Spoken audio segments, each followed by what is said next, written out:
জনাব তারেক রহমান বক্তব্য নিয়ে আসছেন। ওই নেতা আছে, ওই নেতা আছে, ও সেই নেতা তারেক রহমান, তারেক দুনিয়ার মজদুর। বক্তব্য নিয়ে আসছেন মাননীয় প্রধান অতিথি প্রধানমন্ত্রী জনাব তারেক রহমান। আস্তে আস্তে এ ঢোল ভাই, ঢোল বন্ধ করতে হবে। এ ঢোল ভাই, আচ্ছা এখন এখন এখন স্থির হতে হবে। বিসমিল্লাহির রহমানির রহিম। আজকের এই আন্তর্জাতিক মে দিবস উপলক্ষে আয়োজিত বাংলাদেশ জাতীয়তাবাদী শ্রমিক দল কর্তৃক আয়োজিত আজকের এই শ্রমিক সমাবেশের সম্মানিত সভাপতি, মঞ্চে উপস্থিত বাংলাদেশ জাতীয়তাবাদী দল বিএনপির সম্মানিত মহাসচিব, উপস্থিত নেতৃবৃন্দ, আমার সামনে উপস্থিত শ্রমিক দলের ভাই ও বোনেরা এবং উপস্থিত বিএনপি অঙ্গ সহযোগী সংগঠনের প্রিয় ভাই ও বোনেরা, প্রিয় এলাকাবাসী, আসসালামু আলাইকুম। আসসালামু আলাইকুম। কেমন আছেন সবাই? এই যে আমার হাতের বাম দিকে আপনারা কেমন আছেন? আলহামদুলিল্লাহ। হাতের ডানে আলহামদুলিল্লাহ, আর সামনে যারা আছেন আলহামদুলিল্লাহ। প্রিয় ভাই বোনেরা, আজ আন্তর্জাতিক শ্রমিক দিবস। এই আন্তর্জাতিক শ্রমিক দিবস উপলক্ষে আমি প্রথমেই শ্রদ্ধার সঙ্গে স্মরণ করতে চাই যে সকল শ্রমিক ভাইরা 1971 সালে স্বাধীনতা যুদ্ধে শহীদ হয়েছিলেন, যে সকল শ্রমিক ভাইরা 90-এ স্বৈরাচার বিরোধী আন্দোলনে আত্মহতি দিয়েছেন এবং শুধুমাত্র জুলাই আগস্ট মাসে যে আন্দোলন ছাত্র জনতার, সেখানেই শ্রমিক দলের যে 72 জন শ্রমিক সদস্য শহীদ হয়েছেন সহ সকল গণতন্ত্রের আন্দোলনে শহীদদেরকে আমি আজ এই দিবসে স্মরণ করতে চাই। প্রিয় ভাই বোনেরা, আজ এখানে আপনারা যারা উপস্থিত আছেন, আপনাদের নিশ্চয়ই মনে আছে অতীতের এই সামান্য কয়েক বছর আগের ঘটনার কথা, 2 থেকে 3 বছর আগের ঘটনার কথা। আজ এখানে আমরা শান্তিপূর্ণভাবে এই সমাবেশের আয়োজন করছি, কিন্তু মাত্র কয়েকদিন আগের কথা, এই রাজপথ, এই আশেপাশের দালান কোঠা, এই এলাকার প্রতিবেশী ভাইয়ের বোনেরা সকলে সাক্ষী আছেন যে এখানে যখন বিএনপি, শ্রমিক দল, যুব দল, ছাত্র দল, স্বেচ্ছাসেবক মহিলা দল যারাই যখন সমাবেশ করেছে, আমাদেরকে তখন আতঙ্কিত থাকতে হতো কখন সেই স্বৈরাচার বাহিনী হামলা করে বসে। নিশ্চয়ই আপনাদের মনে আছে। আপনারা কি ভুলে গিয়েছেন সেই ঘটনা? ভুলে যাননি। এবং আজ থেকে 2 বছর আগের ঘটনা, প্রায় 2024 সালের 5ই আগস্ট বাংলাদেশের মানুষ স্বৈরাচারকে ছাত্র জনতার আন্দোলনের মাধ্যমে বিদায় করে দিয়েছে এই দেশ থেকে। প্রিয় ভাই বোনেরা, সেই স্বৈরাচারের বিগত প্রায় 1 যুগের বেশি সময় আমরা কি দেখেছি? আমরা দেখেছি শুধু যে শ্রমিককে তার অধিকার থেকে বঞ্চিত করা হয়েছে তা নয়, শুধু যে ছাত্রদেরকে তাদের অধিকার থেকে বঞ্চিত করা হয়েছে তা নয়, শুধু যে শিক্ষকদেরকে তাদের অধিকার থেকে বঞ্চিত করা হয়েছে তা নয়, শুধু যে নারীদেরকে তাদের অধিকার থেকে বঞ্চিত করা হয়েছে তা নয়, এই দেশের প্রত্যেকটি খেটে খাওয়া মানুষকে তার অধিকার থেকে বঞ্চিত করা হয়েছে। এই দেশের মানুষের রাজনৈতিক অধিকার থেকে দেশের মানুষকে বঞ্চিত করা হয়েছে।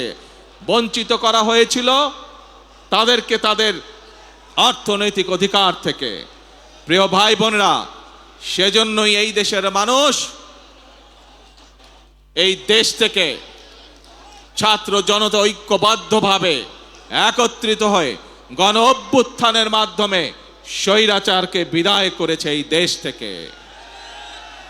আমরা দেখেছি স্বৈরাচারের সময় কিভাবে দেশের অর্থনীতিকে লুটপাটের মাধ্যমে ধ্বংস করে দেওয়া হয়েছিল।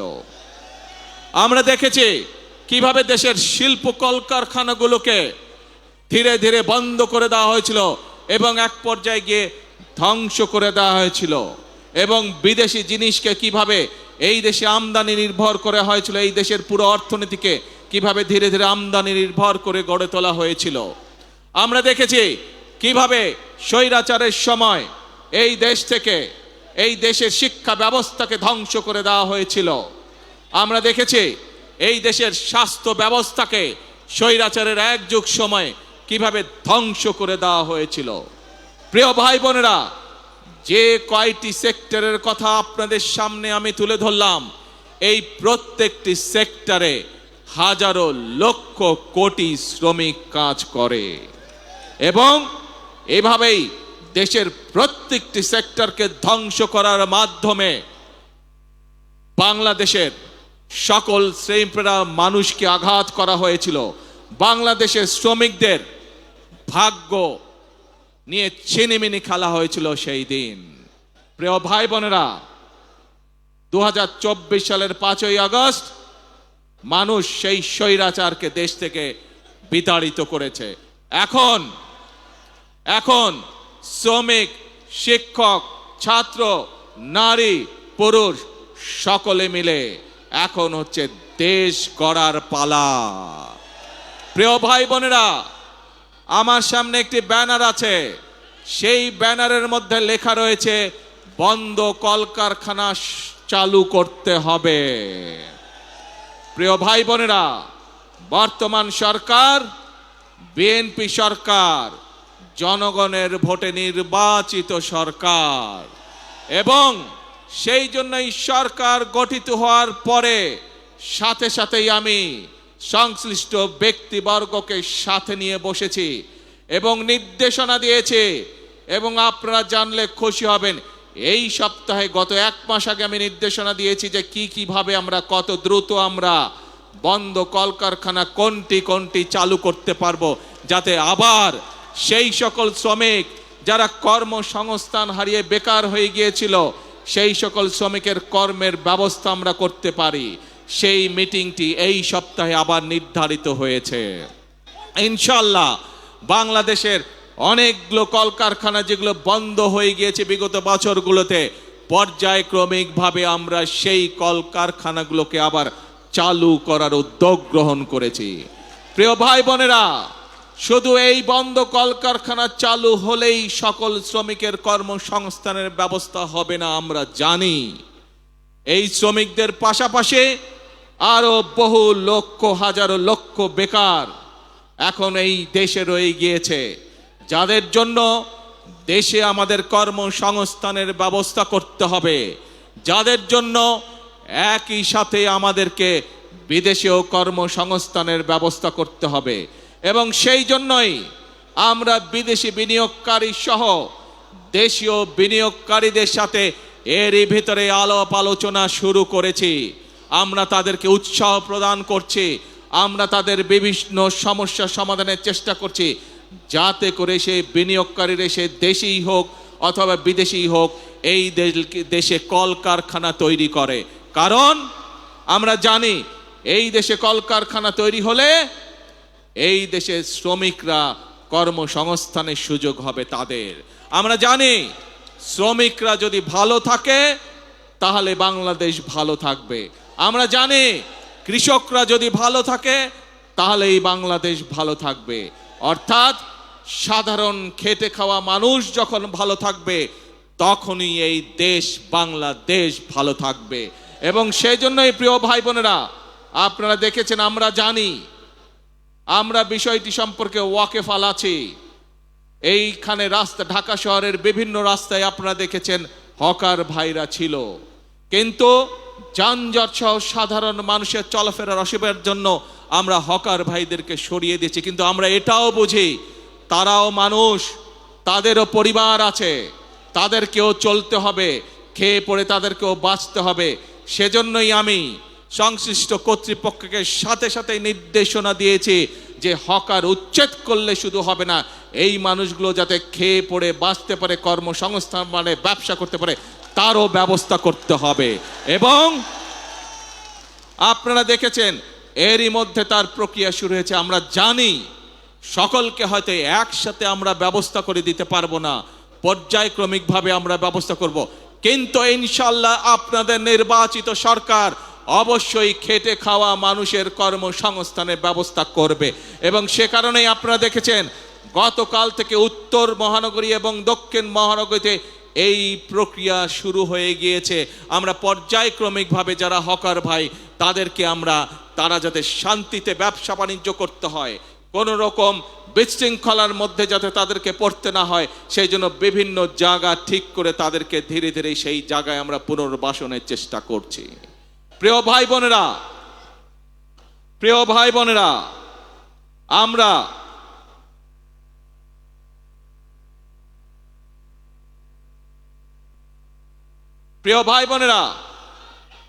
আমরা নির্বাচনের 12 তারিখে নির্বাচনের আগে আমরা বলেছিলাম এই দেশকে পুনর্গঠন করা ছাড়া, রাষ্ট্র মেরামত করা ছাড়া কোনো উপায় নাই।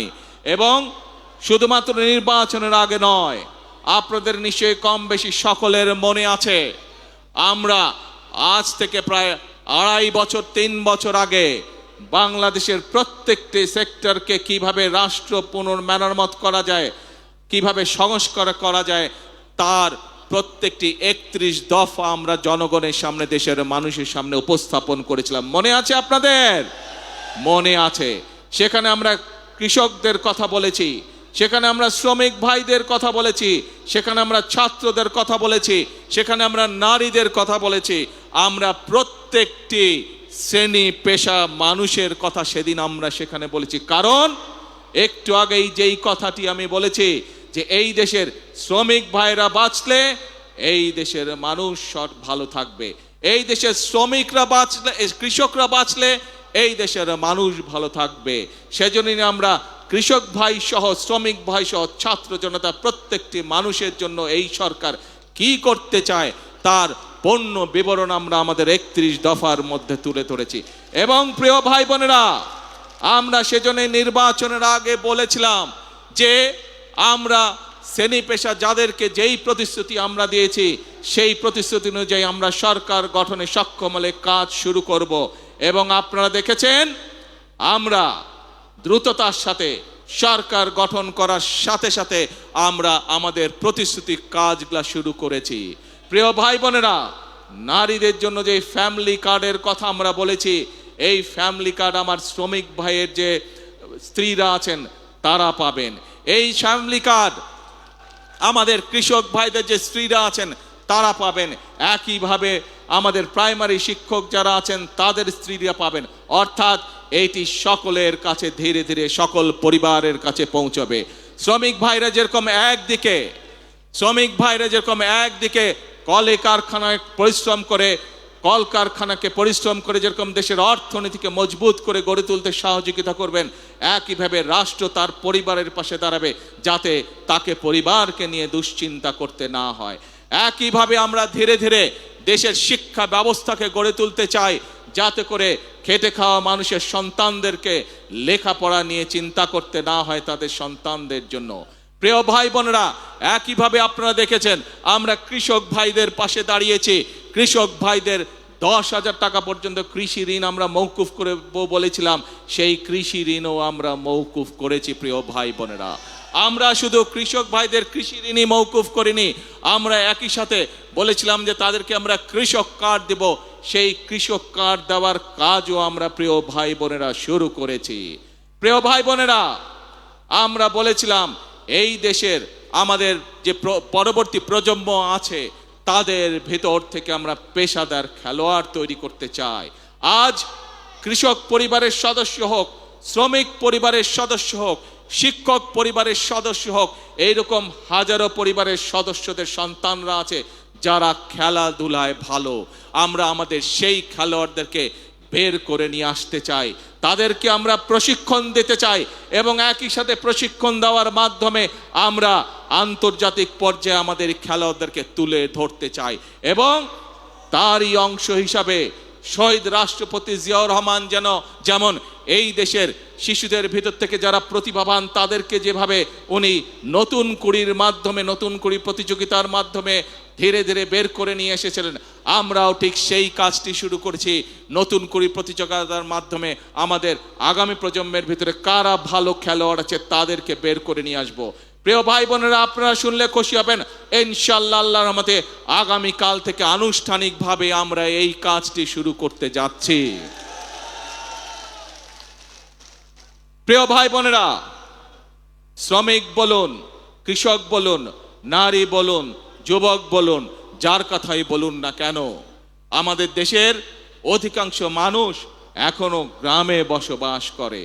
এই গ্রামের মানুষ সঠিক সময়, প্রয়োজনের সময় তারা বিভিন্ন কাজেই হোক, কৃষি কাজই হোক অথবা তাদের ব্যক্তিগত কারণ ব্যক্তিগত কাজই হোক, পানি পায় না।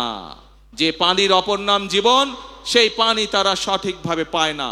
সেজন্যই আপনারা দেখেছেন শহীদ জিয়ার সেই বিখ্যাত কর্মসূচি খাল খনন আমরা শুরু করেছি।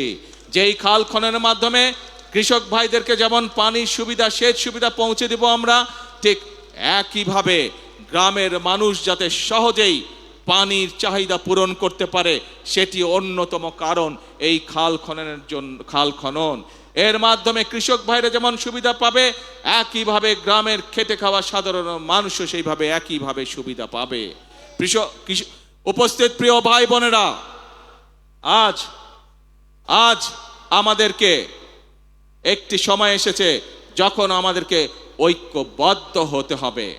আজ যে কথাগুলো আপনাদের সামনে আমি তুলে ধরলাম, এই মোতাবেক যদি আমরা ধীরে ধীরে দেশকে এগিয়ে নিতে পারি, যদি আমরা এগিয়ে নিতে পারি, তাহলেই আমাদের পক্ষে সম্ভব কৃষক, শ্রমিক, ছাত্র, জনতা সকলের ভাগ্য পরিবর্তন।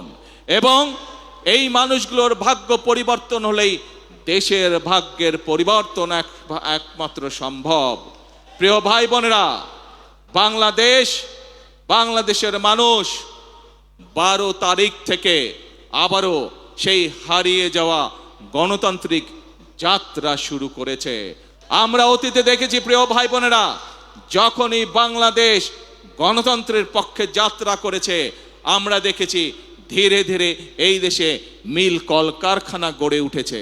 প্রিয় ভাই বোনেরা, আমরা দেখেছি অতীতে যখনই বাংলাদেশ গণতন্ত্রের পক্ষে যাত্রা শুরু করেছে, তখনই বাংলাদেশের অর্থনীতি ধীরে ধীরে শক্তিশালী হওয়া ধরেছিল।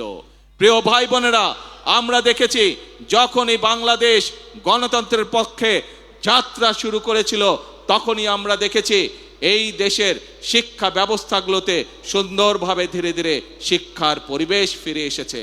প্রিয় ভাই বোনেরা, বাংলাদেশ যখনই গণতন্ত্রের পক্ষে যাত্রা শুরু করেছে, গণতন্ত্রের পথে যাত্রা শুরু করেছে, আমরা দেখেছি ধীরে ধীরে বাংলাদেশ দেশনেত্রী খালেদা জিয়ার নেতৃত্বে বিশ্ব দরবারে এমার্জিং টাইগারের খেতাবে ভূষিত হয়েছিল। কিন্তু প্রিয় ভাই বোনেরা, বাংলাদেশ যখনই গণতন্ত্রের পথে যাত্রা শুরু করে, কিছু মহলের সেটি পছন্দ নয় এবং সেই সকল মহল যারা চায় না বাংলাদেশের মানুষ তার ভাগ্য পরিবর্তনের জন্য পরিশ্রম শুরু করুক, যারা চায় না বাংলাদেশ পৃথিবীর সাথে পাল্লা দিয়ে সামনে এগিয়ে যাক, সেই মহল ষড়যন্ত্র শুরু করে অতীতের মতন। অতীতে যেমন তারা ষড়যন্ত্র করেছিল, প্রিয় ভাই বোনেরা, তাদের সেই ষড়যন্ত্র কিন্তু 12 তারিখের আগে যখন সফল হয়নি, 12 তারিখে যখন তারা দেখলো বাংলাদেশ তো আবার জনগণের সিদ্ধান্ত মোতাবেক চলা শুরু করলো, বাংলাদেশ তো আবার গণতন্ত্রের পথে চলা শুরু করলো, তখন নতুন করে তারা ধীরে ধীরে বিভিন্ন রকম ষড়যন্ত্র শুরু করলো। তারা চেষ্টা করছে এখন বিশ্ব দরবারে প্রথমে বাংলাদেশকে বিতর্কিত একটি অবস্থানে নিয়ে যাওয়ার জন্য। তারা চেষ্টা করছে বিশ্ব দরবারে বাংলাদেশ যাতে বন্ধুহীন হয়ে পড়ে, কিন্তু বিশ্ব দরবার দেখছে বর্তমান সরকারের পেছনে বাংলাদেশের মানুষের, জনগণের সমর্থন রয়েছে।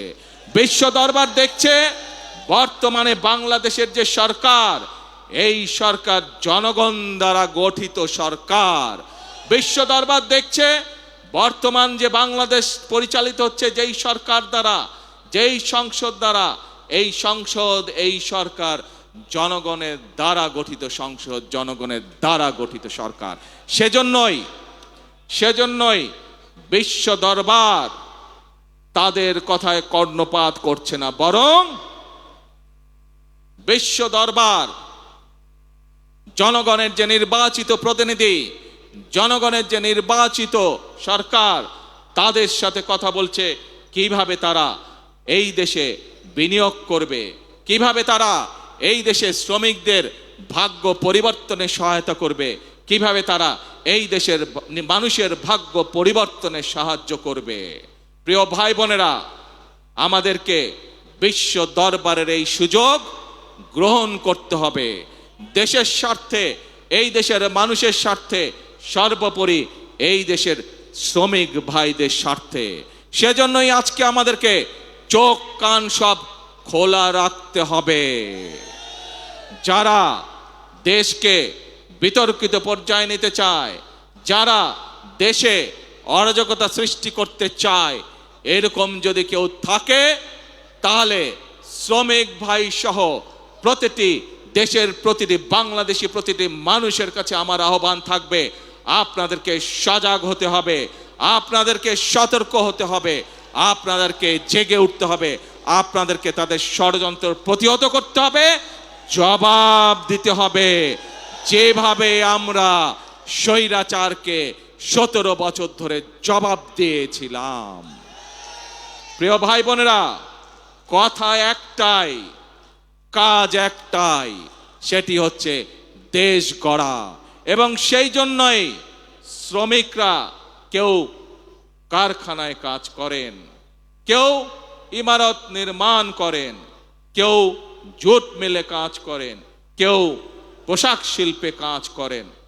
আজ এই সকল শ্রমিক, কেউ হয়তো রেস্টুরেন্টে কাজ করেন, কেউ হয়তো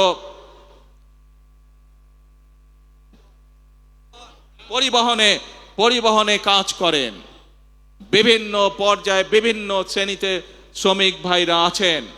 আজ সেই শ্রমিক ভাই সকলের উদ্দেশ্যে আমি বলতে চাই, আপনারা যেমন বিভিন্ন সেক্টরে কাজ করেন, আপনাদের খাতায় আমি আমার নামটি লেখাতে চাই একজন শ্রমিক হিসাবে। কারণ আপনি যেরকম ইমারত শ্রমিক হিসাবে এই ইমারতটি গড়ে তুলছেন, এই দালানটি গড়ে তুলছেন, আপনি একজন পাট শ্রমিক হিসাবে পাট কলের উৎপাদন যেমন বৃদ্ধি করছেন, আপনি একজন পোশাক শিল্প শ্রমিক হিসাবে পোশাক শিল্পের উৎপাদন বৃদ্ধি করছেন, ঠিক একইভাবে আপনার খাতায় নাম লিখিয়ে আমিও দেশ গড়ার কাজে নিয়োজিত করতে চাই নিজেকে। সেই জন্য আমি মনে করি, এবং একই সাথে আমি মন্ত্রী পরিষদের সকল সদস্যের নাম শ্রমিক হিসাবে অন্তর্ভুক্ত করতে চাই। কারণ আপনারা যেমন এক একটি জিনিস গড়ে তুলছেন, আমরা আপনাদের পাশে থেকে দেশ গড়ার কাজে হাত দিতে চাই, দেশকে গড়তে চাই। দেশের মানুষ পরিশ্রম করে যেভাবে সামনে এগিয়ে যাচ্ছে, তাদের সাথে থেকে, তাদের পাশে থেকে আমরা দেশকে গড়ে তুলতে চাই। এজন্যই প্রিয় ভাই বোনেরা, আমাদের নির্বাচনের সময় স্লোগান ছিল, করব কাজ সবার আগে। এইটি হচ্ছে আমাদের স্লোগান, এইটি হচ্ছে আমাদের বর্তমান স্লোগান, এইটি হচ্ছে আমাদের ভবিষ্যৎ স্লোগান। যেই স্লোগানের বলে বলিয়ান হয়ে ইনশাআল্লাহ আমরা এই প্রিয় মাতৃভূমিকে আমাদের প্রত্যাশিত বাংলাদেশ হিসেবে গড়ে তুলতে পারব। প্রিয় ভাই বোনেরা, আজকের এই মহান আন্তর্জাতিক শ্রমিক দিবসে আসুন আসুন আমরা আজকে প্রত্যেকে এখানে প্রতিজ্ঞা গ্রহণ করি। আমরা আজকে এখানে প্রত্যেকে শপথ গ্রহণ করি যে যেই বাংলাদেশের প্রত্যাশা প্রত্যেকটি নারী পুরুষ প্রত্যেকটি মানুষের মনে রয়েছে, সেই প্রত্যাশিত বাংলাদেশ গড়ে তোলার জন্য আসুন আমরা প্রত্যেকে এক একজন শ্রমিক হিসাবে, দেশ গড়ার শ্রমিক হিসাবে আমরা নিজেদেরকে প্রস্তুত করব। আমরা প্রত্যেকে এক একজন দেশ গড়ার শ্রমিক হিসাবে আমাদের জীবনের বাকি দিনগুলোকে আমরা অতিবাহিত করব। কে ভাইরা আমরা কি এই প্রতিজ্ঞা গ্রহণ করতে পারে?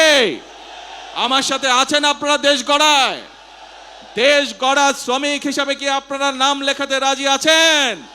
আলহামদুলিল্লাহ। প্রিয় ভাই বোনেরা, মনে রাখতে হবে শহীদ রাষ্ট্রপতি জিয়াউর রহমানের সেই একটি কথা, প্রথম বাংলাদেশ আমার, শেষ বাংলাদেশ। জীবন বাংলাদেশ আমার, মরণ বাংলাদেশ। আসুন এই বাংলাদেশই আমাদের প্রথম ঠিকানা, এই বাংলাদেশই আমাদের শেষ ঠিকানা। এটিই হোক আমাদের প্রথম এবং শেষ ঠিকানা। আজ আবারও দেশ গড়ার প্রত্যয় ব্যক্ত করে, দেশ গড়ার শপথ ব্যক্ত করে আমি আমার বক্তব্য শেষ করছি। বক্তব্য শেষ করার আগে আমি কতগুলো মানুষকে যদি শ্রদ্ধা না জানাই, ধন্যবাদ না জানাই, সেটি হবে অন্যায়।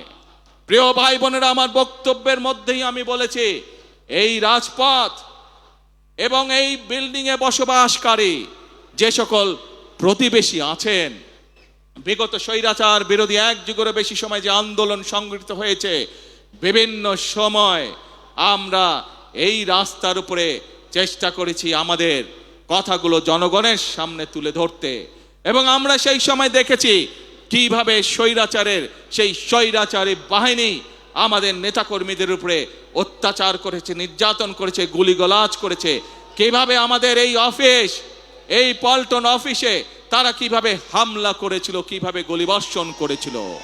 আমাদের সেই আন্দোলনের সময় আমাদের বহু নেতাকর্মীকে এই প্রতিবেশীরা সেদিন বিভিন্নভাবে সহযোগিতা করেছেন, সাহায্য করেছেন। আমাদের এই আন্দোলনের সময় যে সকল এখানে অত্যাচার নির্যাতন হয়েছিল, তার ফলে এই মানুষগুলো অনেক কষ্ট ভোগ করেছিলেন। আমি আজ এখানে বসবাসকারী যে সকল প্রতিবেশী আছেন, আমাদের বিভিন্ন দোকানপাট থেকে শুরু করে বিভিন্ন অ্যাপার্টমেন্টের যে সকল প্রতিবেশী আছেন, তাদেরকে আমি, আমাদের নেতাকর্মীদেরকে বিভিন্ন সময় সাহায্য সহযোগিতা করার জন্য আমি আন্তরিকভাবে দলের পক্ষ থেকে তাদেরকে আন্তরিকভাবে ধন্যবাদ জানাই। প্রিয় ভাই বোনেরা, আসুন শ্রমিক দিবসে আমাদের সেই হোক প্রতিজ্ঞা। কি প্রতিজ্ঞা মনে আছে? প্রথম বাংলাদেশ আমার, শেষ বাংলাদেশ। জীবন বাংলাদেশ আমার, মরণ বাংলাদেশ। আল্লাহ হাফেজ। বাংলাদেশ জিন্দাবাদ। বাংলাদেশ জাতীয়তাবাদী দল জিন্দাবাদ।